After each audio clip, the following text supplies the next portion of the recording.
Hello everyone, welcome to my channel. Students, today's topic is replacement of highlighted parts. Asked in the IBPS RRB and IBPS PO mains examinations. If you really want to be selected in 2025, please watch this video till the end. तो आइए topic शुरू करने के पहले इस video को like कर ले, मेरे चैनल को सब्सक्राइब कर ले, साथ साथ बेल आइकन को भी प्रेस कर ले ताकि आपको लेटेस्ट नोटिफिकेशंस मिलते रहे। स्टूडेंट्स, इस क्वेश्चन में एक लॉन्ग पैसेज दिया गया है जिसे मैंने सेगमेंट्स में डिवाइड किया है, नेम्ड ए बी एटसेट्रा। हर पार्ट में एक सेंटेंस है जिसमें सर्टेन वर्ड्स को अंडरलाइन किया गया है। आपको देखना है कि वो पैसेज के थीम में सुटेबल है या नहीं, या कोई ग्रामेटिकल या कंटेक्चुअल एरर है। उसके लिए यू आर गिवन 4 ऑप्शंस। यदि कंटेक्चुअली रॉन्ग है, ग्रामेटिकली रॉन्ग है या थीमेटिकली फिट नहीं है तो आपको ए बी सी डी में से एक चुनना है।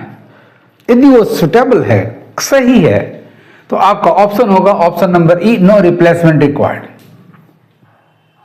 तो शुरू करते हैं। Number A, the British ruled India, subject verb object है। The British ruled India only on the strength of the British Indian army. Number 1, the first highlighted part is likely to be reflected in the quality of work too. Question देखें, आपका sentence है the British subject ruled verb India object, only adverb section जा रहा है, only on the strength of the British Indian army. तो फिर ये ease किसके लिए आ रहा है? यानी एरर है। यानी ये highlighted part thematically, grammatically, contextually suitable नहीं है। It means we need a replacement. Let us examine the options. Students, options पे जाने के पहले देखिए, the British ruled India only on the strength of the British Indian army. इस Indian army, British Indian army को qualify करने के लिए एक एडजेक्टिव क्लॉज की आवश्यकता है, एंड एडजेक्टिव क्लॉज के लिए एक रिलेटिव प्रोनाउन चाहिए। तो बड़ा आसान तरीका है, आप सारे ऑप्शंस में देखो, उस ऑप्शन पर जाओ जहां रिलेटिव प्रोनाउन है। तो एक तो मिला आपका नंबर बी, नंबर ए में रिलेटिव प्रोनाउन नहीं है, सो इसे आप एलिमिनेट कर दो। नंबर बी में आपका हुज मिला, इसे आप अपने पास रखो। नंबर सी में रिलेटिव प्रोनाउन नहीं है, अतः इसे एलिमिनेट कर दें। नंबर डी में एक रिलेटिव प्रोनाउन है, इसे आप रोक लें।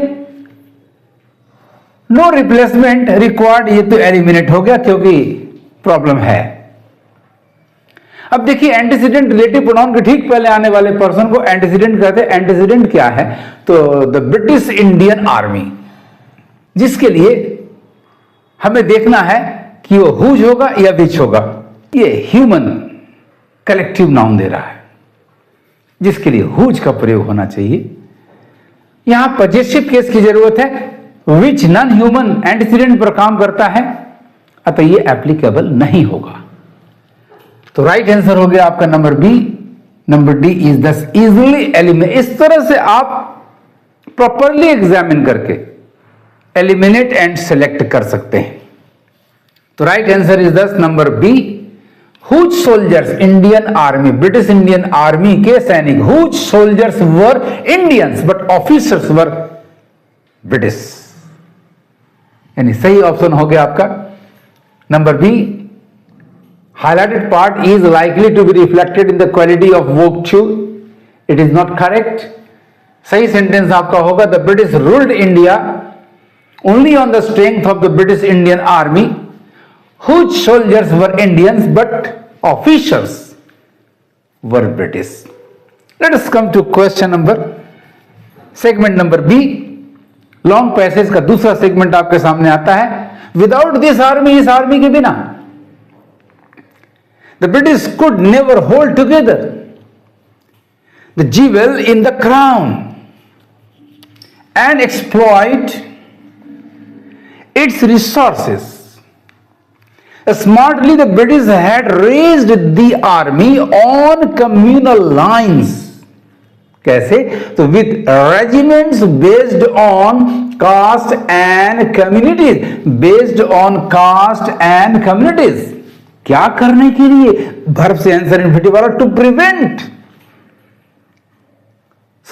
to perpetuate feudal feelings and prevent, link है एंड से, तो इंफिनिटिव टू को ओमिट किया गया। बिल्कुल correct. To prevent and prevent the development of a national consciousness. बिल्कुल सही underline part. Thematically, grammatically and contextually it is suitable. So we need no replacement at all. So right answer is thus number E. No replacement required. Number A, B, C and D are thus easily eliminated. The sentence is correct by itself. Without this army, the British could never hold together the jewel in the crown and exploit its resources as smartly. The British had raised the army on communal lines with regiments based on caste and communities to perpetuate feudal feelings and prevent the development of a national consciousness. It's really very easy as well as interesting, provided you pay attention to my advices. You pay attention to my advice and follow the tips which I impart to you. Now let's come to the third segment of the passage, which is Netaji Subhash Bose realizing this. क्या किया? Raised an Indian National Army INA, which had men of all castes and communities in mixed regiments, and who made them leave India in a hurry. Why made them lead? यहाँ आ रहा है national army, फिर ये national army के लिए who made them leave India in a hurry, Bharat से जल्दी छोड़ने के लिए तैयार कर दिया, ऐसा सेंस नहीं आ रहा है। इसका मतलब हमें रिप्लेसमेंट की जरूरत है, बिकॉज इसके पहले आ रहा है which this Indian national army had main of all cast and communities in mixed regiment. तो इनका परस्पर रिलेशन दिखाया जाना चाहिए अगले हिस्से में, विच इज हाईलाइटेड। सो यहां रिप्लेसमेंट की आवश्यकता है। सबसे पहले नंबर ई को आप एलिमिनेट कर दें और बाकी ए बी सी डी को एग्जामिन करें। Who ate from the same kitchen, yes दिखा रहा है परस्पर रिश्ता। भाई डिफरेंट कास्ट कम्युनिटीज के होने के बावजूद भी एक ही रसोई से भोजन करते थे। Number B, which was not possible, ये असंभव था, ऐसा अर्थ नहीं होगा। Who could not be taken for granted, ये भी सेंस नहीं दे रहा है। Who held India only for trade, no, trade के लिए नहीं, बल्कि इंडियन नेशनल आर्मी का तैयार करना गठन जो था वो ब्रिटिश इंडियन आर्मी के खिलाफ था, उसके जवाब में था। इसका मतलब आपका बी, सी और डी तीनों एलिमिनेट हो गए। The right answer is Number A, who ate from the same kitchens. So the correct sentence will now be Netaji Subhash Bose realizing this raised an Indian National Army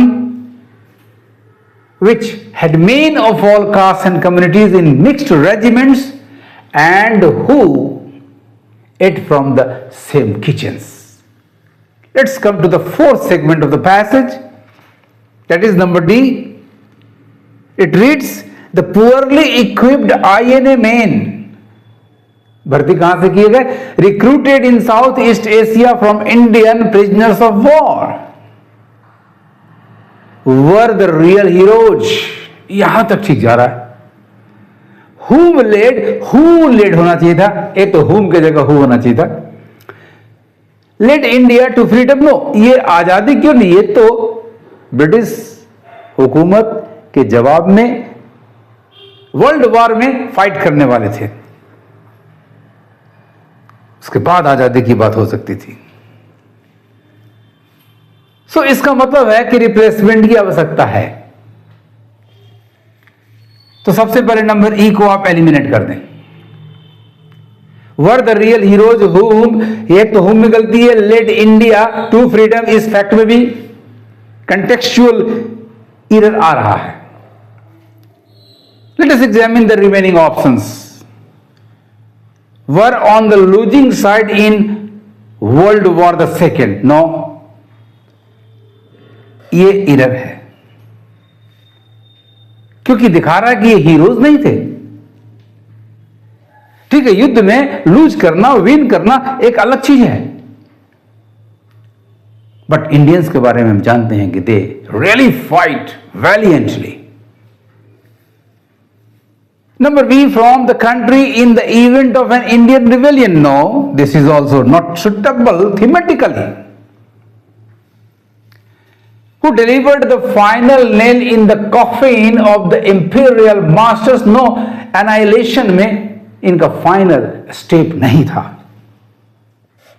तो बच गया number D, fought valiantly on India's northeast borders but lost the battle. This is the correct answer, number D. So mark number D as your answer. The poorly equipped INA men recruited in Southeast Asia from Indian prisoners of war were the real heroes whom led India to freedom की जगह होना चाहिए था, fought valiantly on India's northeast borders but lost the battle. This is the correct one. Now is the turn of the last segment of the long passage, that is segment number A, which is 26,000 of the 60,000 INA soldiers perished, बर्बाद हो गए, नष्ट हो गए, on the battlefront, being with the Axis powers, ये allies के साथ नहीं थे, Axis के साथ थे, क्योंकि इन्हें ये जवाब था, INA जवाब था ब्रिटिश इंडियन आर्मी का in World War the Second. Being with the Axis powers, they were on the losing side. In World War the Second, Netaji disappeared after the conclusion of the World War. And number 5, the highlighted part is what happened to him, उनके साथ क्या हुआ thereafter, उसके बाद remains a matter of conjecture, ये अनुमान का विषय है। Albeit, हालांकि it is now proven, साबित हो चुका है that no air crash in which he is supposed to have died ever took place. Students, what happened to him, उनके साथ क्या हुआ thereafter and after World War the Second remains a matter of conjecture. कहीं कोई problem नहीं है, grammatically ठीक है, कंटेक्चुअली थीमेटिकली भी बिल्कुल सुटेबल जा रहा है। Right answer is number A, no improvement required. बाकी को देख लीजिए क्यों उनमें से नहीं आया, क्योंकि पहली बात तो ये बिल्कुल सही है, दूसरा और कोई फिट नहीं बैठेगा। It is hard to appreciate that this is palpably false and obfuscates the truth. Hard to appreciate कैसे होगा ये। Number B, the Indian freedom struggle was written at the behest of the first rurals of independent India. और no, independent India कैसे होगा freedom struggle. Number C, sections of the armed forces became restive. It is also meaningless here in this context. Number D, the INA activities of both had weakened the foundation of the British Empire in India. Theme से इसका कोई रिश्ता नहीं है। Thus the right answer is number E, no replacement required. In this way, A, B, C and D are easily eliminated. Students, यदि आप मेरे advice को फॉलो करोगे, मेरे टिप्स को फॉलो करोगे, गारंटी देता हूं आपको पीओ बनने से कोई नहीं रोक सकता। मेरा ये वीडियो कैसा लगा, मेरे तरीके कैसे लगे, कमेंट करें और अपने दोस्तों के बीच इस वीडियो को ज्यादा से ज्यादा शेयर करें। Thank you for watching my video. पढ़ते रहिए, आगे बढ़ते रहिए।